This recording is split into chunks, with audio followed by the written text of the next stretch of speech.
સેગવા ગામની સીમમાં મહિલાની હત્યા કરનાર હત્યારાને ભરૂચ એલસીબી પોલીસે ઝડપી પાડ્યો હતો. ભરૂચના પાલેજ પોલીસ મથકની હદમાં આવેલ સેગવા ગામની સીમમાં 2 દિવસ પહેલા એક મહિલાની હત્યા થતાં ચકચાર મચી જવા પામી હતી. પોલીસ સૂત્રોના જણાવ્યા અનુસાર પાલેજ પોલીસ મથક વિસ્તારના સેગવા ગામની સીમમાં ખેતમજૂરી કરતી મહિલાની કોઈ અજાણ્યા ઇસમે તીક્ષ્ણ હથિયારના ઘા ઝીકી ઢીમ ઢાળી દીધું હતું. ઘટનાની જાણ થતાં જ પાલેજ પોલીસે તપાસનો ધમધમાટ શરૂ કર્યો હતો. પોલીસે ગુનાનો ગણતરીના કલાકોમાં ભેદ ઉકેલી હત્યારાને રાજકોટના કુવાડવા નજીક ખેતરમાંથી પોલીસે ઝડપી પાડ્યો હતો. ગત 4 ઓગસ્ટના રોજ સેગવા ગામના એક વ્યક્તિ પશુઓનો ઘાસચારો લેવા માટે સીમમાં ગયેલ. તે વખતે તાડિયા વગામાં સિરાજ પટેલના ખેતરમાં ઓરડી પાસે એક મહિલાનો મૃતદેહ મળી આવ્યો હતો.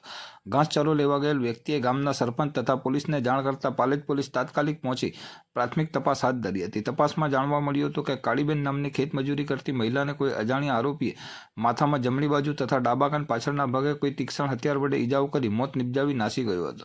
પોલીસ ઇન્સ્પેક્ટર MP વાળા LCB ભરૂચનાઓએ LCB ટીમ સાથે રાખી તાત્કાલિક ગુનાવાળી જગ્યાની વિઝિટ કરી પ્રાથમિક માહિતીથી અવગત થઈ હ્યુમન સોર્સ, ટેકનિકલ સર્વેલન્સ તેમજ હાઈવે ઉપરના CCTV ફૂટેજ વગેરે દિશાઓમાં તપાસ કરવા લોકલ ક્રાઇમ બ્રાન્ચની અલગ અલગ ટીમો બનાવી જરૂરી માર્ગદર્શન આપ્યું હતું. જે આધારે પોલીસ ઇન્સ્પેક્ટર EDA તુવર LCBની ટીમ દ્વારા સદર ગુનામાં આરોપીનું પગેરું મેળવવા તથા ગુનો શોધી કાઢવાના પ્રયત્નો હાથ ધરવામાં આવેલ હતા. આ દરમિયાન LCB ટીમને ચોક્કસ માહિતી મળી હતી કે મરણ જનાર કાળીબેન સાથે રહેતો આલિયા ઉર્ફે રામસિંહ ભીલ નાસી ગયેલ છે અને તે સૌરાષ્ટ્ર પંથકમાં ખેતમજૂરીયાઓ સાથે રોકાયેલો હોઈ શકે છે.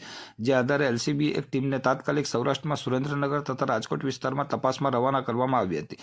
તપાસમાં ગયેલ ટીમ દ્વારા પ્રથમ સુરેન્દ્રનગર નજીક કટોડા ગામની સીમમાં આરોપીને શોધવાના પ્રયત્નો ચાલુ હતા. તે દરમિયાન તપાસમાં ગયેલ ટીમને હકીકત મળેલ કે સદર આરોપી રાજકોટના કુવાડવા નજીક તરઘડિયા ગામની સીમમાં અલીરાજપુર મધ્યપ્રદેશના ખેતમજૂરો સાથે રોકાયેલ છે. જેથી LCB ટીમ દ્વારા તરઘડિયા ગામે ખુલ્લા ખેતરોમાં ફરી આરોપીને શોધી કાઢી વધુ પૂછપરછ કરવા સારું ભરૂચ LCB ખાતે લઈ આવી આરોપીની ઊંડાણપૂર્વક અને પરિણામલક્ષી પૂછપરછ કરતા આરોપી ભાંગી પડેલ અને કેફિયત આપી કે મરણ જનાર બહેન સાથે તે 9 વર્ષથી પાલેજ નજીક સેગવા ગામે રહેતો હતો. ત્યાં તેની ગેરહાજરીમાં મરણ જનાર સાથે સેગવા ગામના એક વ્યક્તિને આવતા જોયેલ હતો. જેથી તેઓ બંને વચ્ચે ચારિત્ર બાબતે શંકાના આધારે અણબનાવ અને બાદમાં ઝઘડાઓ શરૂ થયેલા હતા. આ દરમિયાન આરોપીએ મરણ જનારને અજાણ્યા વ્યક્તિ સાથે સંબંધ નહીં રાખવા સમજાવી હતી. ત્યારબાદ આજથી 5 દિવસ અગાઉ આરોપીને પોતાના છોકરાને મળવા સૌરાષ્ટ્રમાં જવું હોય જેથી મરણ જનારને સાથે આવવા જણાવતા તેણે ના પાડી હતી અને આરોપી સેગવા ગામે ભાડા માટે મજૂરીના બાકી નહીં કરતા રૂપિયા લેવા ગયા હતા અને પરત આવતા અગાઉ જોયેલા સેગવા ગામના તે વ્યક્તિને જોયેલા ફરીવાર તેના ઘર નજીક જોયેલો. જેથી